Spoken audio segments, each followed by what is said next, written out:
Hey friends, it's Rosie, and in this video I'm going to show you how to make a pot roast. If you want the exact measurements, visit my blog iHeartRecipes.com and you can print out your free copy of the recipe.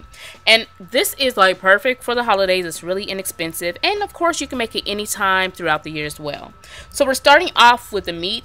Here I have my bottom round roast here. It was really inexpensive. I have 4 pounds here and I got it for under $11. So I placed everything on my cookie sheet so I wouldn't make a mess. On one side I have my meat, the other side I have some all-purpose flour. In this bowl I have a combination of seasonings and herbs. I have rosemary, salt, pepper, garlic, onion, lots of stuff. And again, that will be included on my blog. You can print out the recipe card. So now we're going to coat the roast with our seasoned flour because we mixed the flour up with the herbs and everything. And once the roast is nicely coated, we're going to head over to our stovetop. So I'll be using my Dutch oven, but if you don't have a Dutch oven, you can use a pan. So we place some vegetable oil into our Dutch oven there. I turned the heat up to medium, and now I'm going to brown each side and surface of my roast. Now once it is nice and browned, I'm going to remove it from there, and now I'm going to cook some onions up until they're nice and translucent. These are yellow onions, but you can use whites or any other color that you want. And the onions are also going to work as a bed for our roast while it cooks, or while it roasts, yeah. So again, if you don't have a Dutch oven, don't worry about that. So since I have a Dutch oven, I will be placing this in the oven. I'm going to place my roast on top of the onions. Now, if you don't have a Dutch oven, what you need to do now is just place everything into a roaster. And now I'm pouring in chicken broth. Now, if you want, you can add beef broth. I'm not a big fan of beef broth. That's why I'm using chicken broth. But again, certainly use beef broth if you want. I placed the lid on top of my Dutch oven, and now I'm going to place this into my oven. It's set on 300 Fahrenheit, and I'm going to let this roast for 2.5 hours. And again, my roast is 4 pounds. So this is what it looks like 2.5 hours later. It is not done. We're just like midway through this whole thing. I basted, I just poured the juices all over the meat, and now I'm going to place this back in the oven for another hour. So after that hour, it still looks the same. It's a little more tender, but we are certainly going to cook this some more.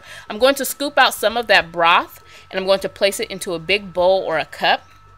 And this is what it looks like. So what we want to do now is add a couple tablespoons of all-purpose flour, and that's going to work as our thickening agent. Just mix everything until it's nice and incorporated. And here on my chopping board, I have some russet potatoes that I cleaned very well. I have some onions and some carrots as well. I left the skin on my potatoes, but you can peel them if you want, and you can use red potatoes or gold potatoes if you choose as well.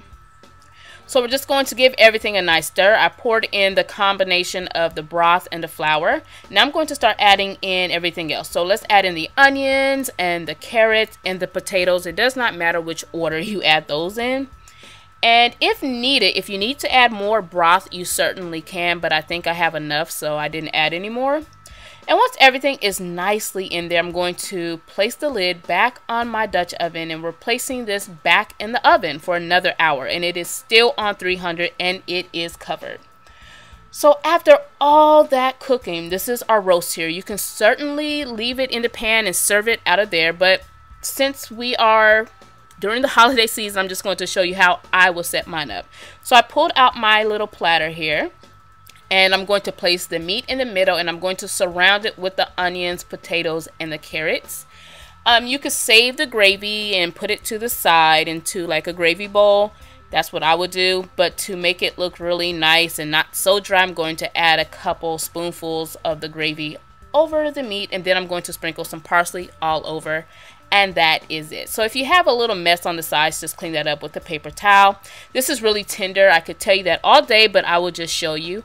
You'll know how tender it is if you can pull it apart with forks and not have to, cut in. You're good to go. But that's it. Thank you for watching. The recipe is on iHeartRecipes.com, and I will see you soon.